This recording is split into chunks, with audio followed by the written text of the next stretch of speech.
Hey there, I'm Jeremy with the Life You Love Laboratory, and today I'm wondering, how comfortable are you being vulnerable at work? When I say vulnerable, by the way, what I mean by that is, like, how willing are you to be able to actually be yourself and express your true feelings to your coworkers? Or, for that matter, how willing are you to admit that you've made a mistake, or to go out on a limb and ask for help, or to express an opinion that you think might be unpopular? That's what I mean by being vulnerable.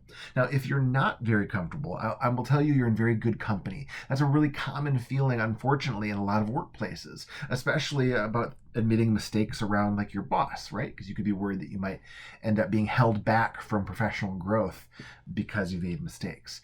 So, by the way, bosses, you have a profound influence on your team's ability to feel comfortable being vulnerable with each other and with you. And so there could be a whole video series on that. But for now, I want to focus on what can you, as any individual employee, what can you do to influence your own ability to feel comfortable with being yourself, with being vulnerable.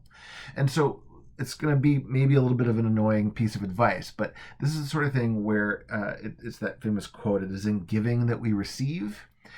By you taking steps to make other people feel more comfortable with you, you're going to end up increasing your own sense of comfort and trust with putting yourself out there.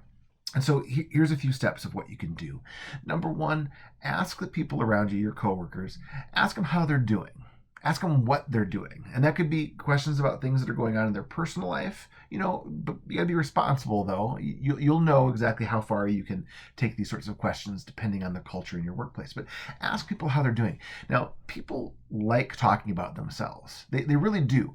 And I say this based on having had thousands of interactions over the counter at a Big B coffee store for the years I worked in a shop, asking customers what they're up to. They will open up to you. They do like talking about themselves so long as they feel safe to do so. And so ask small questions to get them to start to open up, and then actively look for the opportunity to practice a little bit of empathy. What I mean by that is, put yourself in their shoes, whether they're sharing great news or sad news or whatever it is, to say, oh, though I know what that feels like. I've experienced that in this way in my life. By practicing empathy, it's going to create a virtuous cycle where they will start to end up feeling more trusting, more comfortable around you. And if you do that across time, you're going to find that you are slowly building trust inside those relationships with the people around you at work. And they will start doing it in turn. As that trust builds, it will be a natural byproduct that you're going to feel more safe being vulnerable, admitting mistakes, asking for help, saying what you really think at work. Good luck.